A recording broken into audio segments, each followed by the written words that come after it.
Praise the Lord. இன்றைக்கி ஒரு வசனத்தை காண்பிச்சு தர விரும்புகிறேன். யோவான் 8ஆம் அதிகாரம் 11ஆம் வசனம். நீ போ, இனி பாவம் செய்யாதே என்றார். இன்றைக்கும் இதை பார்த்துட்டு இருக்க யாராவது நான் ரொம்ப பாவம் பண்ணிட்டேன், இனி எனக்கு ஏசப்பா கிட்டே போக முடியாது, எனக்கு மன்னிப்பே கிடையாது அப்படின்னு யாராவது நினச்சிட்டு இருந்தீங்கன்னா ஏசப்பா சொல்கிறாங்க, இல்லை, நீ போ, இனி பாவம் செய்யாதே, நான் உன்னை மன்னிச்சிட்டேன் அப்படின்னு ஏசப்பா சொல்கிறாங்க. நீங்கள் இந்த அதிகாரத்தில் மேலே இருக்க வசனத்தை வாசித்து பார்த்தீங்கன்னா, ஒரு விபச்சாரத்தில் ஈடுபட்டு இருந்த ஸ்திரீயை அங்கே இருந்த வேதப்பாரர்களும் பரிசேயரும் பிடிச்சிட்டு ஏசப்பாட்ட விடுறாங்க. அதாவது இவளை மோசேயின் நியாயப்பிரமாணத்தின்படி கல்லெறிஞ்சு கொல்லணும், நீங்கள் என்ன சொல்கிறீங்க அப்படின்னு ஏசப்பாக்கு முன்னால் கொண்டு விடுறாங்க. ஆனால் நீங்கள் பார்த்தீங்கன்னா நியாயப்படி ஆணும் பெண்ணும் சேர்ந்து தான் கல்லெறிஞ்சு கொல்லப்படணும். ஆனால் அந்த இடத்துல இருந்த ஆணை தப்பிச்சு விட பண்ணிட்டாங்கன்னு நான் நினைக்கிறேன். நான் இதை இப்படி சொல்ல விரும்புகிறேன் என்னென்னா, அந்த இடத்துல அந்த ஆண் சாத்தானுக்கு நான் ஒப்பிட விரும்புகிறேன்.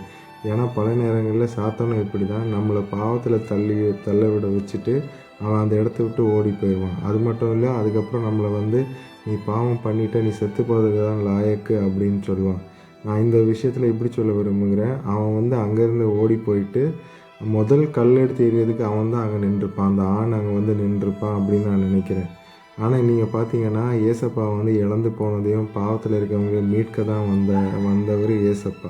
இதை அவங்களுக்கு தெரியாது, அங்கே இருந்த வேதப்பாரர்களுக்கும் பரிசேயருக்கும் தெரியாது. அவங்க கிருபாசன தண்டைக்கு முன்னால் கொண்டு விட்டுருக்காங்க, தெரிஞ்சோ தெரியாமலே அதை பண்ணிட்டாங்க.